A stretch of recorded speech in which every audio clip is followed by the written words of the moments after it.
All right, let's continue on with hyperbolas. So I'm going to skip example B. You guys can look at that in the notes. So let's go on into example 2. So find an equation for the hyperbola described, and then we'll graph it. All right, so the center's at 0, 0, focus at negative 5, 0, and the vertex is at 3, 0. So let's go ahead and just plot those. So 0, 0, negative 5, 0, and 3, 0. So your points are all kind of working left and right. So your hyperbola should also be opening up left and right. So the distance from the center to a vertex, that is the A value.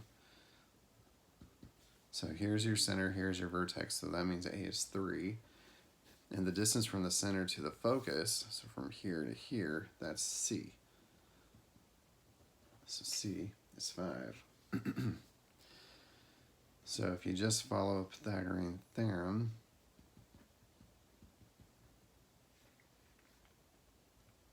(9 plus b squared is equal to 25. So b squared is 16, so b is 4. So you're going to go up and down both by 4 from the center.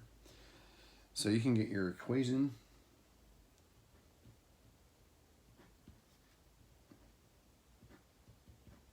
So x squared minus y squared, since it's opening to the left and to the right.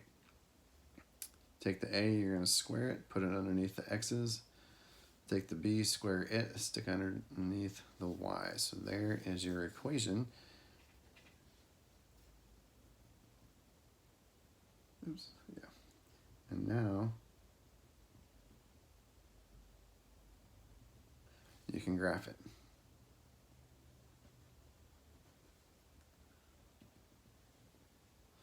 Okay, so they're opening up left and right.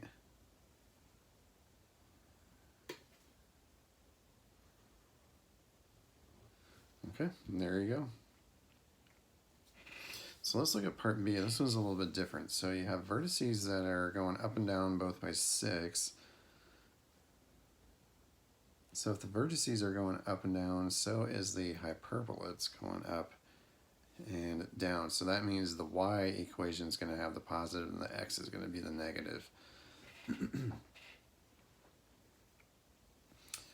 Okay, now the center is going to be right in between the two vertices. So our center is also going to be right at 0, 0.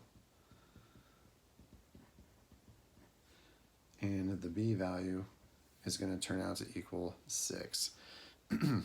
So in the previous example, we were kind of given 2 of these. We had an A and a C. This time we only have B.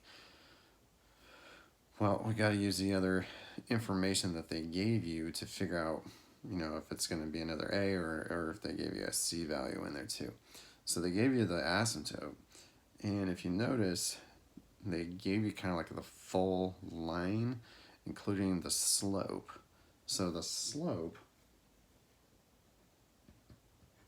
is 2. Well, coming from the formula for the asymptotes, the slope, if you remember for both of them, the slope was b over a. So we're going to use that little information. So the 2 has to equal b over a. Well, we know that b is 6. So if I divided the 6 by something, I should get 2.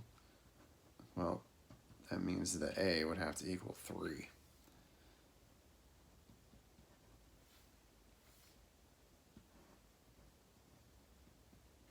All right, so now you have enough info to get your equation out.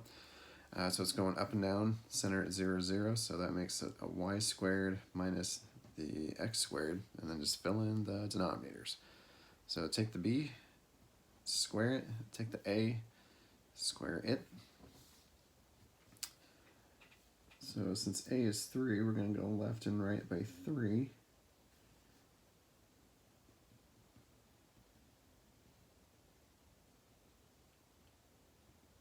Draw in your asymptotes, which are pretty steep this time, but that's all right. And then hyperbola, 1 up and 1 down. All right, there you go. And that's all it asked for. It didn't ask for the focus points, so you don't have to get them. You can get them if you want, but if it doesn't ask for them, then you don't have to bother with it. So we'll stop the video here, and then we'll do one more, kind of dealing with a random looking equation.